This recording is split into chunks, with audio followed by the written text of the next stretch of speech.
안녕하세요. 저는 결혼을 앞둔 예비 신부입니다. 식도 올려보기 전에 결혼이 한 번 엎어질 뻔했다가 다시 결혼을 준비 중에 있거든요. 이렇게 결혼을 하는 게 맞는지 모르겠다는 생각은 중간중간 들긴 하지만 상황을 이렇게까지 만든 남편이 억울한 입장이긴 한 것 같아 용서를 한 상태입니다. 남편이 바람을 핀 것도 아니고 돈을 날린 것도 아니고 마마보이 같은 사람도 아니에요. 모자르듯 남편과의 인연을 단번에 정리할 수가 없기도 했고 남편과 제 2의 인생을 함께 해보지 못해서 그런지 남편을 향한 마음이 여전히 컸기 때문입니다. 제가 들려드릴 사연은 결혼 전부터 엎치락 뒤치락 난리였던 예비 시댁 사람들과의 관계에 대한 거예요. 결혼하신 분들 중에 혹시 형님 되는 여자 식구가 있는지 궁금합니다. 있다면 형님이랑 친한 분들도 계실까요? 저는 아직 정식 식구도 아닌데 예비 형님 문제로 결혼을 엎을 뻔했거든요. 물론 지금은 당연히 해결이 되었기에 제가 이 글을 쓰게 된 것인데요.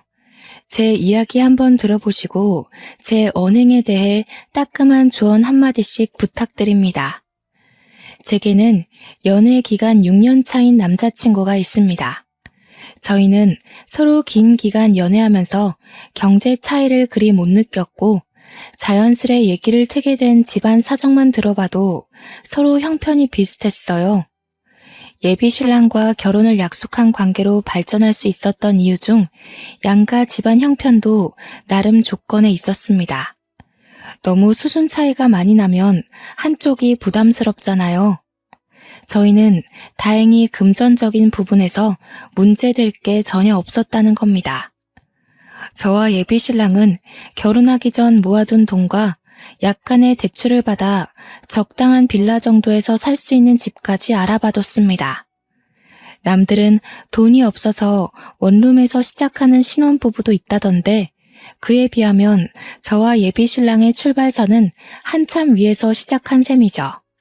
결혼 계획을 세우면서도 저희는 딱히 안 맞는 부분도 없었고 부딪힐 만한 상황이 생기더라도 서로 의견 조율이 잘 되는 편이었습니다. 예비 신랑과 저는 만난 지 2년째부터 서로를 환상의 짝이라고 생각했을 만큼 잘 맞았어요. 그랬기 때문에 더더욱 서로를 결혼 상대로 본 거였죠.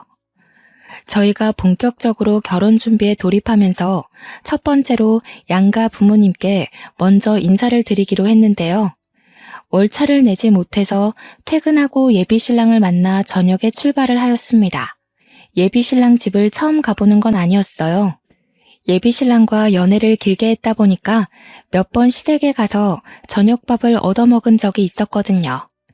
그 때문인지 이웃집 놀러 가는 것처럼 걸음이 가벼웠습니다. 이렇게 말씀드리면 저한테 예비 시부모가 어떤 존재인지 느껴지지 않습니까? 예비 시부모는 제게 부모님 다음으로 정말 좋아하는 어른들입니다. 제 나이가 30대 중반인데도 예비 시부모는 저를 뽀송뽀송한 아기로 보거든요. 예비 신랑이 저와 5살 차이가 나는데 예비 시부모 입장에선 집에 막내 아들이 40대이다 보니까 30대인 저를 더 그렇게 봐주는 것 같기도 했고 또 예비 신랑이 늦둥이거든요. 그래서 예비 시부모님이 저희 친정 부모님보다 나이가 좀 더 많습니다. 이 때문에 저를 더더욱 젊은 처녀처럼 보는 게 아닌가 싶어요. 예비 신랑이 막내라고 했잖아요. 네, 예비 신랑에게는 형이 하나 있습니다. 예비 아주버님은 남편과 제법 나이 차이가 많이 나더라고요. 50대라고 들었습니다. 저희 친정엄마가 50대 후반인데 아주버님과 고작 9살 차이 나는 거 있죠. 그래서인가 예비 시부모와는 벌써 친해졌지만 이상하게 아주버님은 조금 어려웠습니다. 아주버님이 잘 나가는 회계사라서 친근한 이미지는 아니었기 때문에 멀게 느껴졌을 수도 있겠네요. 제가 예비 신랑과 연애를 시작한 초창기에 아주버님이 결혼을 했다고 들었어요. 결혼하고 바로 분가를 했기 때문에 제가 예비 시댁으로 발길하기 시작했을 때는 당연히 아주버님 얼굴을 볼 수 없었습니다. 그렇다고 한 번도 마주하지 않았던 건 또 아니에요. 예비 신랑과 함께 하다 보니 지나가다 한 번씩 짧게 마주치는 순간도 있었으니까요. 제가 이렇게 아주버님 얘기를 길게 했던 건 당연히 예비 형님 얘기 때문이란 거 앞에 말씀드렸죠.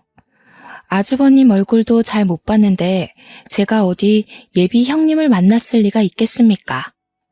아주버님도 바깥에서 예비 신랑 때문에 어쩌다가 마주친 거라 주부인 예비 형님은 한 번도 본 적이 없었어요.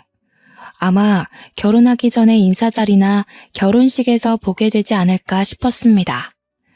그동안 일 때문에 바빠서 오랜만에 예비 시댁을 가는 거였는데요. 아무리 오랜만에 간다고 하더라도 제가 예비 시댁 가는 길을 모르는 게 아니거든요. 그런데 예비 신랑이 제가 알던 방향이 아닌 다른 방향으로 운전을 하는 겁니다. 어디 가냐고 물어봤더니 근래에 예비 시댁이 이사를 했다고 하더라고요. 도착하기 전만 해도 몰랐던 소식이니까 그저 놀라기만 했고 또 제가 예비 시댁에 그동안 연락을 너무 안 했구나 생각하기만 했습니다. 그러나 저는 예비 신랑이 도착한 아파트를 보고 놀랄 수밖에 없었는데요. 분명 일반 빌라에 살고 계셨는데 이사 온 곳은 다름 아닌 강남의 대형 아파트인 거 아니겠습니까?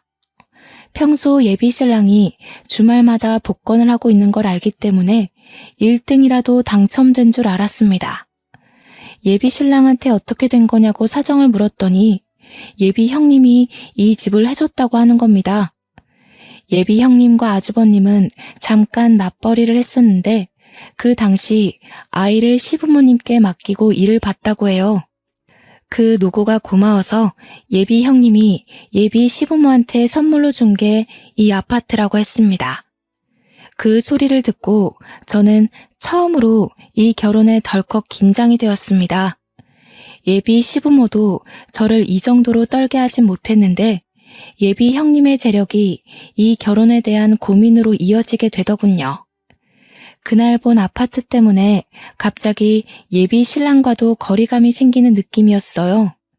결혼이란 게 인생의 동반자를 약속하는 예식이기도 하지만 양가 집안이 파트너로서 손을 잡는 거다라는 말을 어디서 들었거든요. 갑자기 예비 시댁 쪽의 재력이 대폭 뛰어버린 셈이니 혹시라도 균열이 생겨버리면 어쩌나 걱정이 되었습니다. 결혼 준비 때문에 집을 알아보다가 그 아파트 내부까지 컴퓨터로 구경해 본 적이 있었는데 역시 사진은 실물과 비교할 게 못 되더군요. 예비 시댁을 들어갔더니 무슨 대통령 집이라도 보는 줄 알았습니다. 어찌나 넓고 세련되었는지 한순간에 매료되었지 뭡니까. 언제나 그렇듯 예비 시부모는 오랜만에 찾아온 저를 딸내미 맞이하듯 두 발 벗고 달려와서 안아주었습니다. 오느라 고생 많았지? 너희들 언제 결혼하나 내내 기다렸다. 수양이 멀미는 없었어? 거기서 여기 오는데 꽤 오래 걸렸을 텐데. 괜찮아요, 어머님. 바빠서 이제야 찾아오네요. 그동안 몸 건강히 잘 지내셨죠? 어쩜 이렇게 피부가 갈수록 고와지세요? 어머, 그러니? 네가 보내주는 화장품들이 좋아서 그런 거지 뭘. 네 시애비도 요즘 기미가 많이 줄었어. 우리가 다 늙어서 이렇게 며느리 덕을 본다. 제가 피부과 간호사로 일하고 있어서 저희 부모님과 예비 시댁 화장품을 주기적으로 챙겨드리고 있었어요. 별것 아닌데도 예비 시댁에선 선물을 받고 나면 꼬박 제게 연락을 해서 고맙다고 해주셨습니다. 생색내고자 챙겨드렸던 건 아닌데 그만큼 예비 시부모의 인품이 훌륭했다는 겁니다. 예비 신랑은 이제 막 약사로 개인 약국을 차리게 된 젊은 새내기였어요. 예비 신랑이 제 친정을 알아서 먼저 챙겨줬기에 저도 제 선에서 똑같이 잘하고 싶어서 그랬습니다. 원래 그날 예비 시부모와 저녁 한 끼하고 바로 돌아가는 거였는데 예비 신랑이 바로 앞동에 예비 형님이 산다고 하면서 온 김에 인사하고 가는 게 어떻냐고 제안하더라고요. 한 번도 만난 적 없지만 언젠가 만나야 될 예비 형님 언급에 잠깐 잊고 있던 긴장감이 다시 불쑥 솟았습니다. 이렇게 갑자기? 약속된 것도 아니라서 그쪽에서도 불편할 텐데. 게다가 이미 저녁 시간도 훨씬 넘겼잖아. 나는 처음 뵙는 건데 이렇게 찾아가는 건 좀 예의가 아니지 않을까? 에이, 형수는 그런 거 없어. 얼마나 털털하고 시원한 성격인데. 평소에 내가 자기 자랑하면 그렇게 보고 싶어 하더라고. 내가 형수랑 동갑이라 친구처럼 지낸다고 했잖아. 그렇다 보니 가끔 만나서 사적인 고민이나 얘기도 나누거든. 근래에 네 얘기를 엄청 했더니 자리 좀 만들어 달라고 하더라. 예비 신랑의 해맑은 제안에 저는 결국 따를 수밖에 없었습니다. 방문 손님으로서 선물도 준비 못했는데 예비 신랑이 다 괜찮다고만 해서 그대로 예비 형님 집을 찾았습니다. 그렇게 방문한 예비 형님네 집은 예비 시부모 집보다 훨씬 넓고 화려했어요. 뒷동보다 앞동이 더 비싼 곳이란 건 알고 있었지만 이 정도로 운동장 같은지는 몰랐습니다. 원래 예비 형님이 예비 시부모 집도 앞동 아파트로 사주려고 했대요. 그런데 예비 시부모가 둘이서 살 건데 뭐하러 그리 큰데 사냐고 해서 뒷동으로 사줬다고 했어요. 예비 신랑 뒤만 따라서 눈치 보며 들어갔더니 예비 아주버님과 예비 형님이 옷을 여미면서 마중을 나와 있었습니다. 예비 아주버님은 누가 봐도 아저씨 같은데 그에 반해 예비 형님은 완전 아가씨더라고요. 예비 신랑과 동갑이라는 건 알고 있었지만 예비 아주버님과 안 어울릴 정도로 어려 보여서 좀 놀랐어요. 예비 형님은 다소 화려한 인상인 저와 다르게 강아지처럼 순한 인상을 가졌더군요. 그 때문에 웃는 모습이 그렇게 사근사근하고 상냥해 보였고 덕분에 제 긴장이 은근 풀리기도 하였습니다. 어머, 수영 씨는 피부과 간호사라더니 피부가 정말 좋다. 시술 하나도 안 한 거죠? 역시 아는 게 힘이라고. 저도 화장품 추천 좀 주면 안 돼요?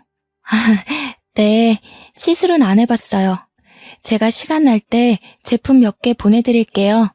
그런데 굳이 안 하셔도 될 것 같은데요? 이미 피부 빛깔이 장난 아니세요. 저와 예비 형님은 여자라면 적당히 나눌 인사를 했고 예비 형님이 직접 과일을 대접해 주었습니다. 예비 형님은 순한 인상에 비해 꽤나 직설적인 톤이었는데요. 성격도 그와 맞게 거침이 없는 타입인가 보더라고요. 저와는 초면인데도 저희에게 신혼집 사정을 물어봤습니다. 나랑 수영이 모은 돈이 좀 돼서 저기 변두리 쪽에 30평 정도는 구할 수 있을 것 같아. 가봤는데 좋더라고. 산책로도 있어서 강아지 2마리 정도도 키워볼까 해. 그래? 서울 변두리 쪽이면 출근하는데 무리되지 않겠어? 또 어머님 아버님 집이랑도 멀어지는 거잖아. 왔다 갔다 힘들 텐데. 둘이서 얼마 모았는데? 한 2, 3억 정도 돼. 대출까지 보태면 5억 좀 안 될 것 같아. 네가 돈 많은 집 딸이니까 몰라서 그래. 결혼 이렇게 시작하는 거면 어렵지 않게 출발하는 거야. 뭐 보통 신혼부부와는 다르게 결혼하긴 했으니 모른다고 볼 수 있겠지. 그러지 말고 너희들도 이 아파트로 들어오면 어때? 내가 보태줄게. 예비 형님은 표정 하나 안 변하고 저희에게 30억 아파트로 들어오라고 제안했습니다. 대출 받지 말고 자기한테 모았다는 돈 2, 3억만 내라면서 그럼 30억 아파트 계약해주겠다고 하는 거 아니겠어요? 당황한 저와 달리 예비 신랑은 땅속에서 다이아몬드라도 발견한 사람처럼 눈빛이 번쩍 빛나더군요. 예비 신랑과 예비 형님이 친구처럼 지낸다는 것도 물론 알고 있었지만 둘은 모든 면에서 서슴없을 정도로 친한 듯 보였습니다. 정말 진심이야? 우리한테는 이런 거 농담 아니야. 괜히 말장난하는 거면 그렇다고 얼른 말해라. 그런 게 아니라면 우리야말로 진심 고맙지. 농담 아니야. 내가 언제 너한테 돈으로 농담하는 거 봤니? 앞동은 부담스러울 거잖아. 뒷동으로 해줄까 하는데 어떻게? 당장 해줘? 예비 신랑과 예비 형님 둘이서만 신난 대화였습니다. 예비 아주버님은 일 때문에 저와 인사만 했을 뿐 줄곧 방에 있었어요. 저 혼자 덩그러니 그 둘 대화를 보며 불청객 마냥 앉아 있었죠. 예비 신랑은 제게 너무 잘 됐지 않냐고 하면서 3억으로 30억 아파트에 살 수 있게 되었다고 되게 좋아라 했습니다. 근데 저는 왠지 그게 좀 불편했어요.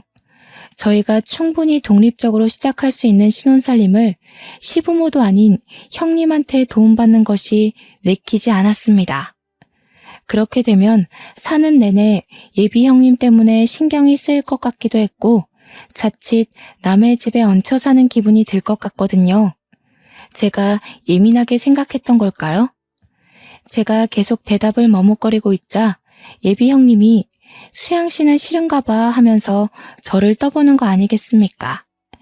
예비 신랑은 제 반응을 살피면서도 눈치 없이 예비 형님 편에 서서 저를 설득하기 바빴어요.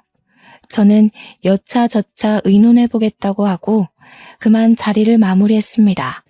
그 집을 나와서 예비 신랑 차에 올라탔을 때 제가 먼저 예비 신랑한테 속마음을 밝혔어요. 그냥 우리가 계획했던 대로 하자. 우리가 당장 어려운 것도 아닌데 왜 형님한테 도움을 받아. 남한테 손 벌리면 언젠가는 꼬리 밟혀. 그리고 계속 뭔가 보답해야 될 것 같단 말이야. 남이라니 이젠 가족이 될 사이인데. 그리고 혜령이는 좋은 마음으로 우리 도와준다는 거야. 우리 완전 로또 1등 된 거나 마찬가지라니까. 너무 부정적으로만 보지 말고 우리 결혼해서 잘 살려고 주는 선물이라고 생각해봐.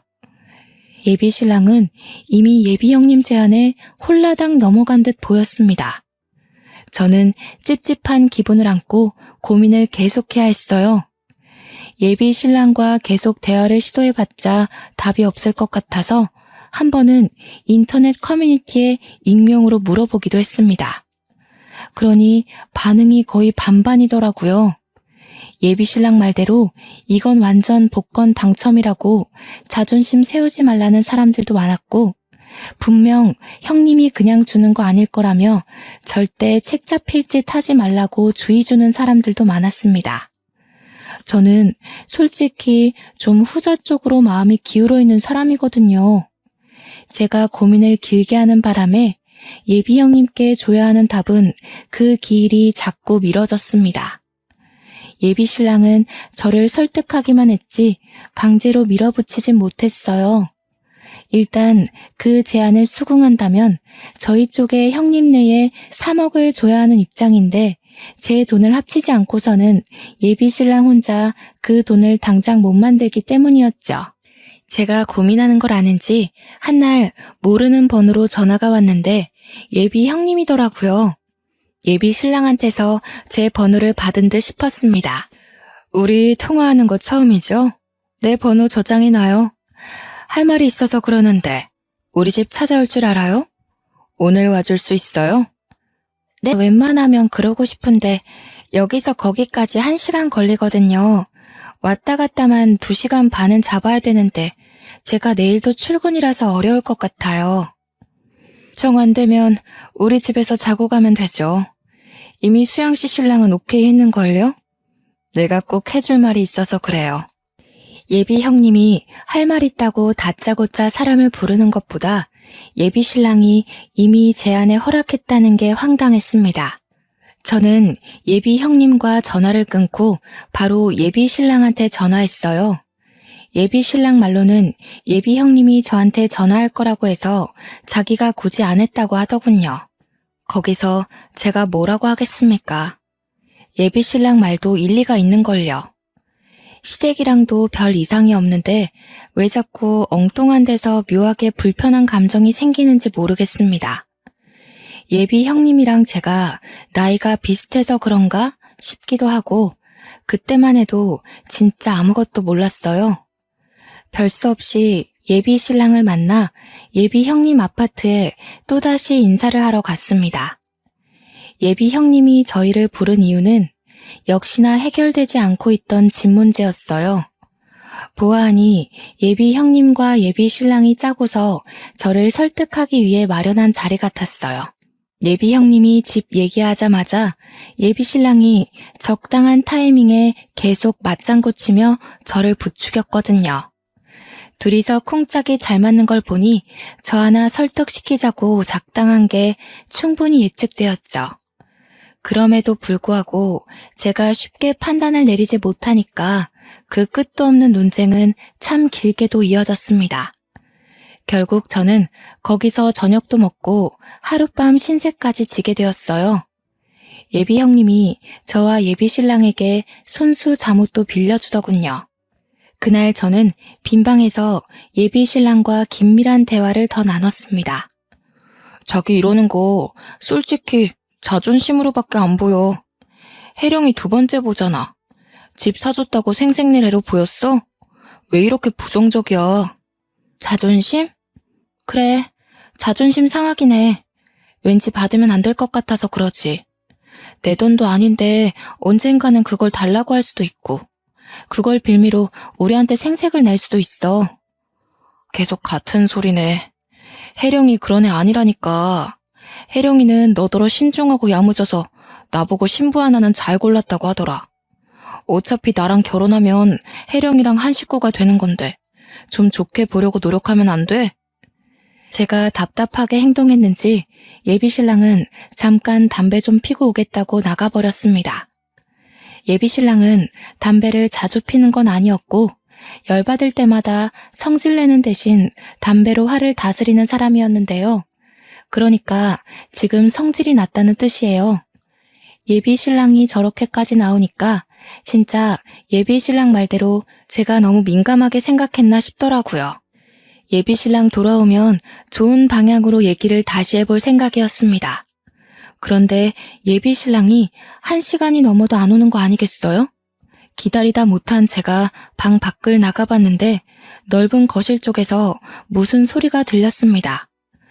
소리 나는 대로 따라가 보니 거실이 아니라 주방 쪽이었고 저는 발소리를 더더욱 죽여가며 소리의 출처를 찾아보게 되었죠.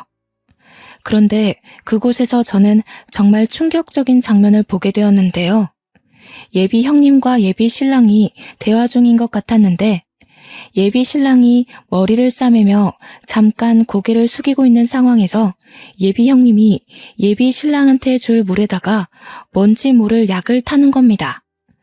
당시 휴대폰을 들고 있던 상태도 아니었고 들고 왔더라도 당황해서 못 찍었을 정도로 놀랐습니다. 예비 신랑이 아무것도 모르고 그걸 마시려고 하길래 저도 모르게 뛰어가서 예비 신랑 손에 있는 컵을 쳐내버렸어요. 방금 물에다 뭐 하신 거예요? 이상한 짓 한 거 맞죠? 제가 똑똑히 봤어요. 물에다가 이상한 가루약 탔잖아요. 저기 싱크대에 껍질도 버려... 무슨 소리 하는 거야? 수영씨 자다가 꿈이라도 꿨어요? 아무리 그래도 그렇지 사람 다칠 뻔했잖아요. 새벽에 이게 무슨 난리야. 제가 싱크대로 가서 예비 형님이 썼던 약봉지를 손대려고 하자 예비 형님이 제 앞을 막아서더니 갑자기 주저앉았습니다. 그러더니 맥락 없이 서럽게 울기 시작하는 거 아니겠습니까? 예비 신랑은 제가 아닌 예비 형님을 살피기 시작했는데 한 번도 저한테 화낸 적이 없던 예비 신랑이 그때 처음으로 언성을 높였습니다. 자기 도대체 왜 이래? 왜 이렇게 혜령이를 못 잡아먹어서 안달이야? 결혼하면 자기가 형님으로 모셔야 될 사람이라고. 혹시 혜령이한테 자격지심 있어? 뭐라고? 내가 말해줬잖아. 저 사람이 오빠 먹는 물에다 약 타는 걸 봤다니까? 어떻게 나한테 그런 소리를 할 수가 있어. 오빠는 적어도 내 말을 먼저 들어주려고 해야지. 애 같은 소리 하지 마. 또래 나이에 혜령이가 너보다 너무 잘나서 시기하는 거지. 내가 보기엔 너 이러는 거 열등감 맞아. 진짜 실망이다. 내 말 좀 들어. 오빠가 확인해보면 되잖아. 저 사람이 약을 탔는지 안 탔는지. 경찰이라도 불러서 여기 쏟아진 물 성분 조사해보라고 해. 그만해. 어느 정신 나간 사람이 그런 짓을 하겠어? 너 지금 나이가 30이 훌쩍 넘었어. 그런 허황된 변명이 통할 거라고 생각돼? 그 정신 나간 사람이 바로 네 형수라고. 내 말은 확인도 안 해보려고 하면서 저 사람 말은 뭐가 그리 믿을 게 있다고 감싸도는 건데 진짜 정신 나간 년이 누군지 모르겠어? 저는 결국 식구끼리 해선 안 될 말을 저질러 버렸습니다. 그랬더니 예비 신랑은 아예 저를 막장으로 보더군요. 예비 신랑은 곧 저를 향해 실망한 기색을 비추곤 예비 형님을 챙겨 예비 형님 방으로 가버렸습니다. 그날 이후 저는 예비 신랑과 연락도 안 했어요. 예비 신랑이 얘기 좀 하자고 여러 번 연락이 왔지만 그때마다 무시했단 말이죠. 그러다 예비 신랑이 결국 제가 일하는 직장을 찾아오게 되었고 할 수 없이 대면을 해야만 했습니다. 나랑 헤어질 거야? 왜 내 연락 피해? 해결을 하려면 대화를 해야지. 혜령이가 너랑 다시 얘기해보고 싶어해. 사과 받아주겠대. 시간 언제 괜찮아? 그럴 필요 없어. 나 이번 기회에 오빠랑 헤어질 거니까. 그래서 연락 피했던 거고 이왕 만나버린 김에 말할게. 우리 여기까지 하자. 저는 홧김에 없는 소리 하는 사람이 아닙니다. 100% 진심이었습니다. 예비 신랑과 연락 안 하는 시간 동안 저도 제 나름 생각 많이 하고 내린 결정입니다. 예비 시댁에서 예비 형님이란 존재가 사라지지 않는 이상 그 집과 인연을 맺어선 안 된다는 쪽으로 마음이 기울어 버렸어요.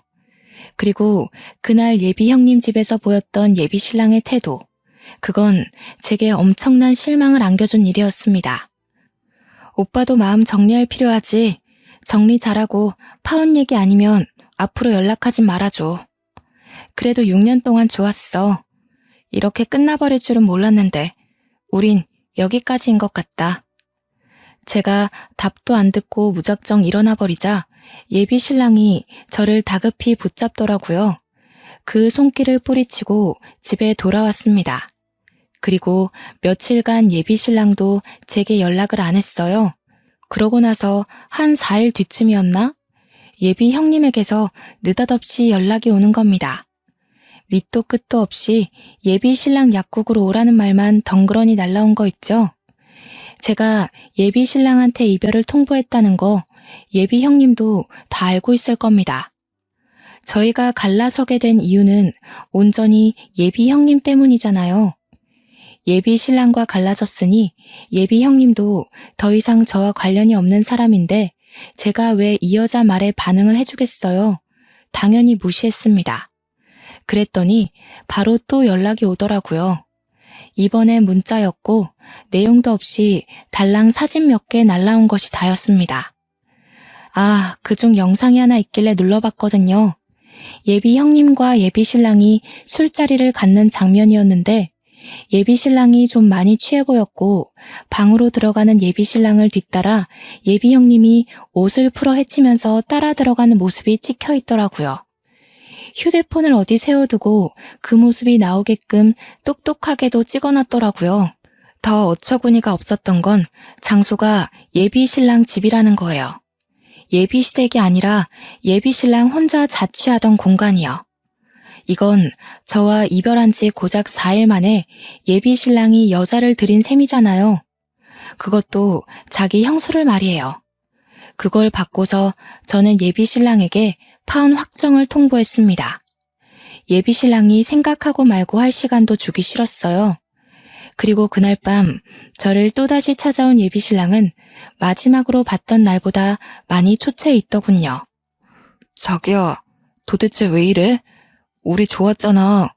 앞으로 더 좋아지려고 도움 좀 받는 게 그렇게 어려워? 왜 우리가 눈앞에 놓인 행운을 놓고도 헤어져야 돼? 오빠는 그 여자를 믿어? 내가 보기에 오빠 지금 그 여자한테 이용당하는 거야. 우리 헤어졌다고 그 여자가 신이 나서 나한테 연락했더라? 저는 예비 신랑에게 보여주려고 인화해놨던 사진들을 냅다 뿌렸습니다. 예비 신랑은 바닥에 떨어진 사진을 힐끗 보더니 표정이 굳어졌어요. 우리 고작 헤어진 지 4일 됐잖아. 그동안 그 여자가 나한테 보낸 사진이야. 나랑 연락 안 하는 내내 그 여자한테 위로 엄청 받았나 봐. 그 사진들은 전부 술 먹고 기절해서 차림새가 불량한 예비신랑과 그 옆에 나란히 누워서 오해 살만한 차림으로 예비신랑한테 기대어 있는 예비 형님의 모습들이었어요. 이게 다 뭐야? 난 모르는 사실이야. 조작된 거 아니야? 너랑 헤어지고 혜령이가 많이 위로해줬던 건 맞아. 근데 그냥 같이 술 먹은 게 다였어. 나 정말 이거 몰라. 그 여자가 나더러 뭐라는 줄 알아? 조용히 결혼하래. 자기랑 오빠랑 관계 눈 감아주면 30억을 더 주겠대. 돈 좋아하는 오빠한텐 솔깃할지 몰라도 나는 이런 더러운 웅덩이에 빠져주고 싶지 않거든. 우리가 왜 헤어져야 하는지 알겠어? 예비 신랑의 변명을 더 이상 듣기 싫었습니다. 모르는 사실이라고요? 참으로 웃기는 소리죠. 둘이서 같이 자리를 가졌다는 것 자체가 이런 사이라는 걸 증명하는 건데 변명을 하고 싶으면 좀 그럴싸한 걸로 우길 것이지 싶더군요. 그대로 집에 들어가려는데 예비 신랑이 저를 급하게 붙잡았습니다. 그러면서 계속 정말 몰랐다고 이게 무슨 상황인지 모르겠다고 엄청 당황스러워 하더라고요. 오빠도 마음 있으니까 나 내팽개치고 그 여자만 거들떠 본 거잖아. 지금에서야 아니라고 하겠지. 근데 어떡하니? 오빠가 지난날 내 자존심 운운하며 저 여자 치켜세웠던 모습을 다 기억하고 있는데 이 사실 너네 엄마 아빠는 알고 있니? 오해라니까. 나도 도통 모르는 일이라서 어떻게 설명을 할 순 없지만 뭔가 잘못된 일인 건 맞아. 내가 다 해결할게. 일단 기다려주라. 어? 나더러 가서 핑계거리 만들 시간을 벌게 해달라. 그 여자랑 침대에 올라간 적 없다고 뻔뻔하게 모른 척하면 다 해결된다고 생각하나 본데 나한텐 오빠가 그 여자랑 밤에 단둘이 술 먹었다는 것도 바람이야. 그만 돌아서 가려는데 예비 신랑이 저를 다시 잡더군요. 그대로 귀싸대기를 한 대 날려주고 바로 길가로가 택시를 탔습니다. 저는 그렇게 6년을 함께한 인연과 헤어졌습니다. 그런데 한 2주가 지났을까 예비 형님한테서 또 연락이 온 거 아니겠습니까? 수양씨, 똑똑한 사람인 줄 알았는데 생각보다 맹탕이네요? 돈 30억 더 준다잖아. 그깟 남자 하나 때문에 30억을 안 받겠다고요? 어차피 헤어질 거 그냥 눈 감고 결혼해서 나한테 돈이라도 받아요. 나는 돈 아쉬운 사람이 아니라서 태곤이만 있으면 되거든요. 저기요, 태곤 오빠가 그쪽이 지금 이러는 거 알아요? 그렇게 자신만만하게 사진 보낼 정도면 이미 태곤 오빠가 그쪽한테 넘어갔다는 거잖아요. 그렇게 돈 아쉬운 사람 아니면 그냥 이혼하고 태곤 오빠랑 당당하게 살림 차리세요. 아, 혹시 양심 없게 저더러 말해달라는 건 아니죠? 할 수 있었으면 벌써 했겠죠. 그런데 수양 씨가 뭐 그렇게 특별하다고 태곤이가 수양 씨를 못 잊잖아. 나도 이해 안 되거든요. 돈도 없고 생긴 것도 평범한데 뭐 때문에 수양 씨를 못나서 다 죽어가는지 몰라. 설마 어려서 그런가? 생각하는 꼬라지하고는 둘이서 뭔 작당을 했길래 또 나를 구워 삶기 시작하는지 모르겠는데 재혼을 하든 동거를 하든 내 알 바 아니니까 알아서들 하세요.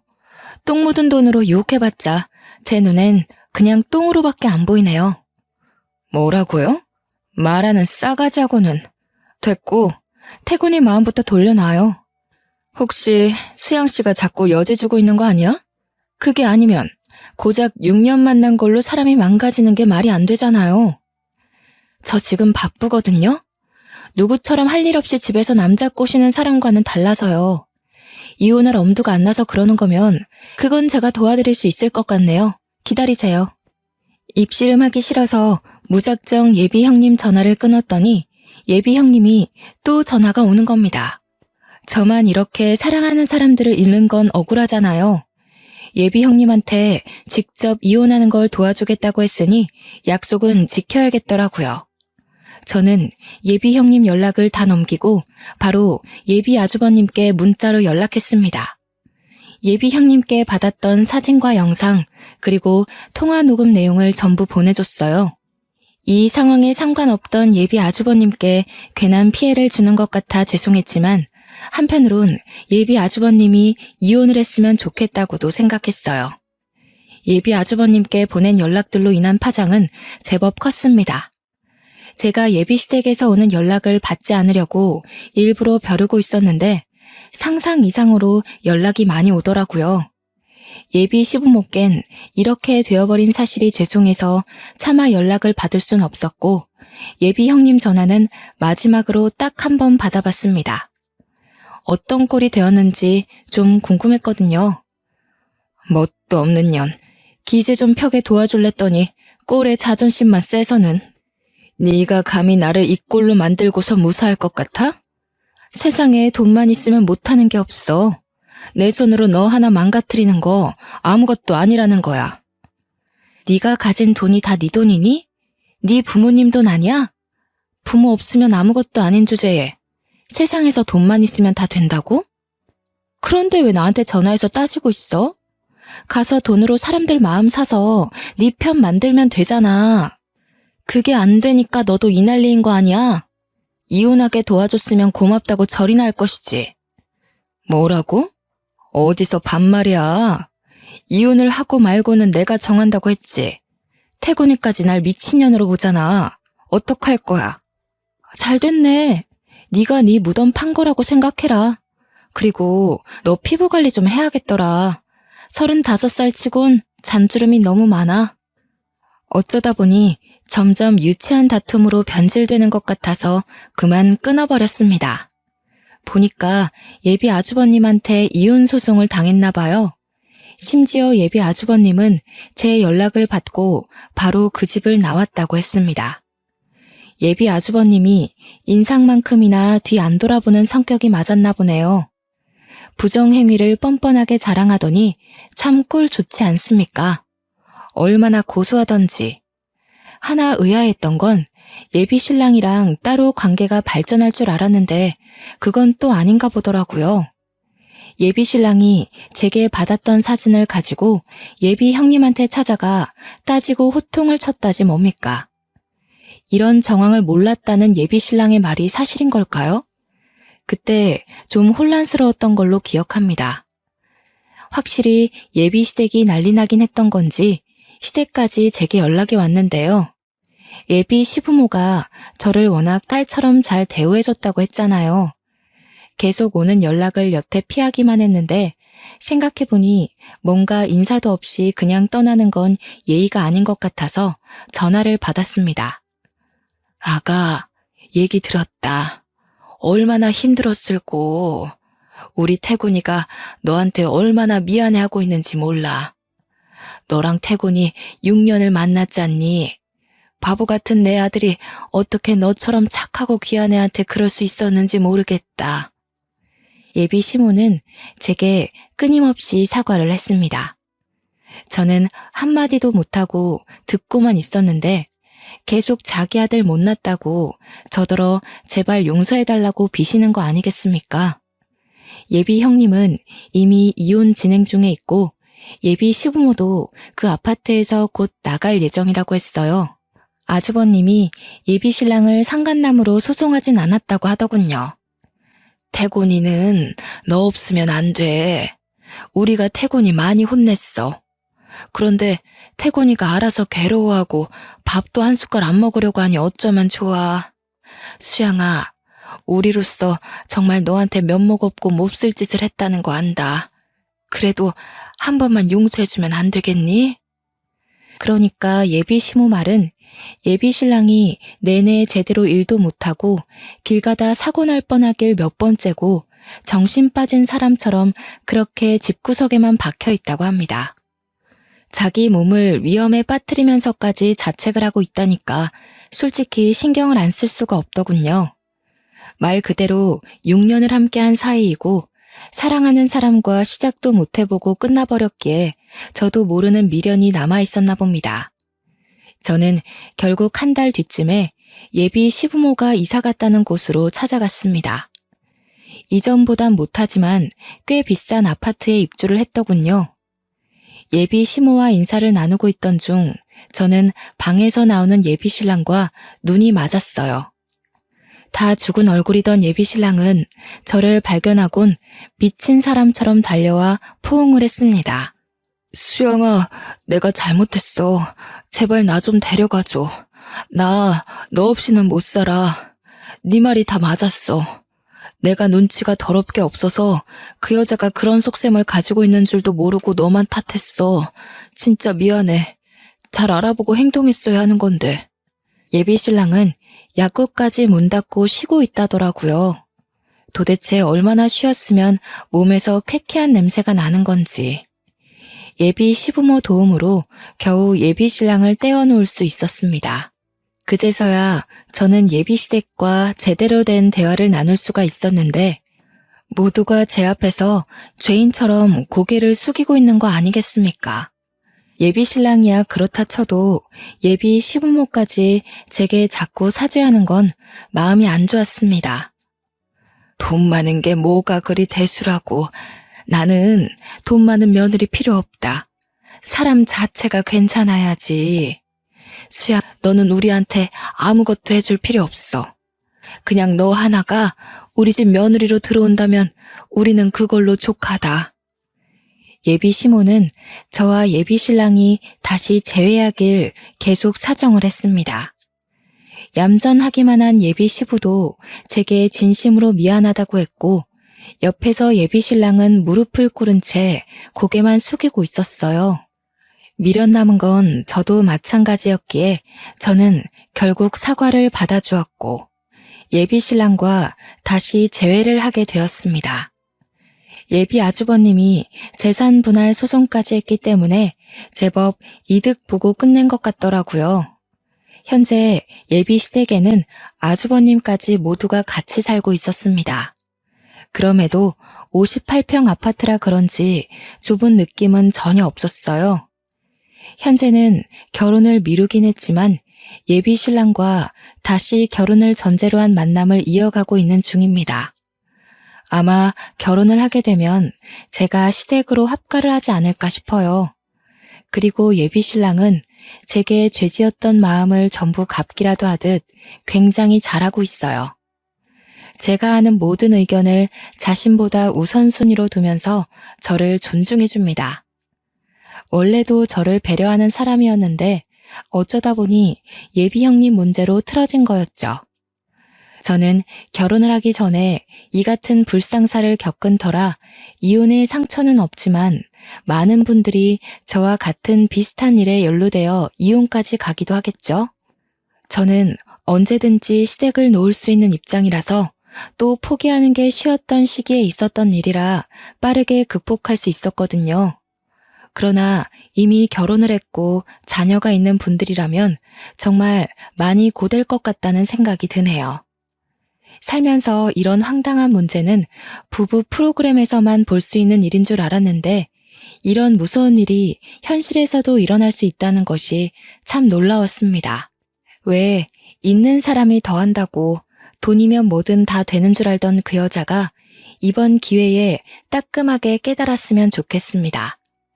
그 여자가 사람들을 잘못 골라도 한참 잘못 고른 거죠. 여태 돈이면 다 되는 삶을 살았을지 모르겠지만 다시는 어디 가서 돈으로 남의 삶에 불질하지 않길 바랄 뿐이네요. 물론 3살 버릇 80까지 가는 터라 어렵겠지만요.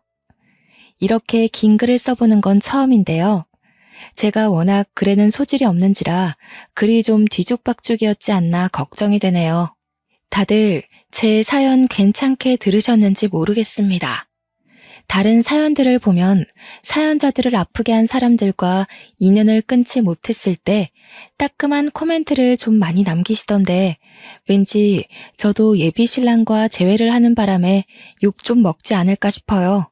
각오 단단히 하고 있습니다. 예비 신랑도 제가 이번 일로 사연 올리게 된 걸 알거든요. 대충 내용들을 얘기해줬고 그 때문에 우리가 욕을 먹을 수도 있다고 특히 예비 신랑한테 귀 간지러울 수 있으니 조심하라고 했거든요.